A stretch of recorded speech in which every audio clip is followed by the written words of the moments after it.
पर नाम जप में 10 अपराध जो कहे गए हैं उनसे बच करके नाम जप करना चाहिए।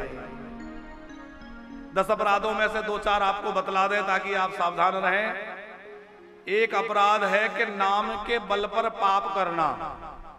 महाराज जी कह रहे थे कि नाम जपने से बड़े बड़े पाप नष्ट हो जाते हैं, खूब दिन भर पाप करो, शाम को आके 10-20 नाम ले लो। ये बढ़िया युक्ति मिल गई, ऐसा कोई सोच ले तो इसको बड़ा अपराध लगता है। इसलिए अभी तक जो जाने अनजाने पाप हो गए उनको तो नाम महाराज जला देंगे, पर ये सोचकर पाप करे कि दिन भर पाप करे, शाम को नाम ले ले, काम नहीं बनेगा। चालाकी वहां नहीं चलेगी। ये चालाकी दुनिया के सामने चल सकती है, पर ये चालाकी वहां नहीं चलने वाली है? दूसरा नाम अपराध है संतों की, महापुरुषों की निंदा करना। महापुरुषों की कोई निंदा करे, अरे हम तो कुछ किसी को नहीं जानते, हम तो बस नाम जपते हैं, हमें कोई से लेना देना नहीं है, होंगे कितने बड़े महात्मा हैं, होंगे बड़े जैसे। महापुरुषों की निंदा करने वाले को नाम जप का पूरा पूरा फल नहीं मिलता। इसलिए संत महापुरुष आदि आदि का, वेद पुराणों की कभी निंदा नहीं करनी चाहिए।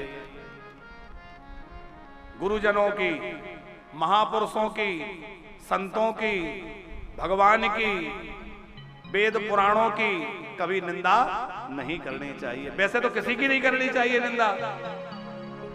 किसी की भी निंदा करोगे तो उसका अपराध आपको भोगना पड़ेगा, उसका पाप आपको भोगना पड़ेगा। किसी की ना करें, पर संत महापुरुषों की तो कदाचित भूल कर भी ना कर दे। तीसरा नाम अपराध है हरि और हर में भेद करना। भगवान विष्णु बड़े हैं कि शंकर जी बड़े हैं कि ये अलग है वो अलग है, ऐसा भेद बुद्धि रखना ये भी नाम अपराध है। आपस में भेद नहीं समझना चाहिए। जो श्री हरि है वही भगवान शंकर है, और जो भगवान महादेव है वही हमारे कन्हैया है, राम जी है, वो सब एक ही है। इनमें हरि और हर में भेद नहीं है।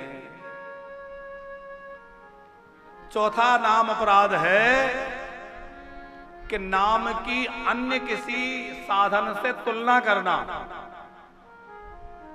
नाम की दूसरे साधनों से तुलना नहीं करनी चाहिए। तो इस प्रकार 10 अपराध कहे हैं। कब आज तो नंदोत्सव तक चलना है तो थोड़ा जल्दी जल्दी यात्रा करेंगे, क्योंकि आज नंदोत्सव का आनंद जो सीधा प्रसारण देख रहे हैं उनको भी मिलना चाहिए। ऐसा नहीं कि प्रसारण कट जाए फिर नंदोत्सव हो तो वो कहेंगे जन्माष्टमी में भी उत्सव का आनंद नहीं ले पाए। तो हम लोग थोड़ा यात्रा जल्दी जल्दी ले चले ताकि नंदोत्सव की बधाइयों का, लाला के दर्शन का आनंद जो टेलीविजन पे जुड़े हैं वो लोग भी ले लें। तो भगवान के नाम की महिमा को प्रकट किया, सुखदेव जी ने वर्णन किया है। आगे सृष्टि कैसे बड़ी उसका वृतांत है, प्रचेताओं का वृतांत है। दक्ष की कथा है। ये दक्ष अलग है और वो एक दक्ष जो ब्रह्मा जी के पुत्र हैं वो अलग है। ये प्रचेताओं के पुत्र दक्ष हुए जिनको 10,000 पुत्र नारद जी की कृपा से निवृत्ति मार्ग पर गए। फिर 1,000 पुत्र हुए, फिर नारद जी ने उपदेश दिया, फिर जो है निवृत्ति में चले गए। निवृत्ति का मतलब है संन्यास, प्रवृत्ति में नहीं उलझना। साधु संत भी 2 तरह के होते हैं, एक है निवृत्ति परक, एक है प्रवृत्ति परक। ये प्रवृत्ति सांसारिक नहीं है, ये प्रवृत्ति जो है संसार के कल्याण की प्रवृत्ति है। जैसे मठ बनाना, मंदिर बनाना, आश्रम बनाना, ये खोलना, वो खोलना, धर्मशाला खोलना, औषधालय खोलना, गौशाला खोलना, ये सब प्रवृत्ति है। लेकिन ये प्रवृत्ति स्वयं के लिए नहीं है, ये प्रवृत्ति किसके लिए है? समाज के लिए। कुछ निवृत्ति परक हैं, जाकर के हिमालय में बैठ के, बद्रीनाथ में बैठ करके तपस्या कर रहे हैं, वो भी लोक कल्याण के लिए कर रहे हैं। उनकी तपस्या से भी जगत का कल्याण हो रहा है। कि संत न होते जगत में तो जल जाता संसार, आग लगी आकाशों में झर झर गिरे अंगार, और संत न होते जगत में तो जर जातो संसार।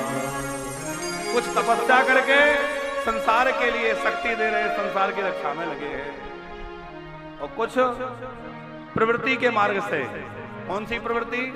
लोक कल्याण की, लोक हित की प्रवृत्ति।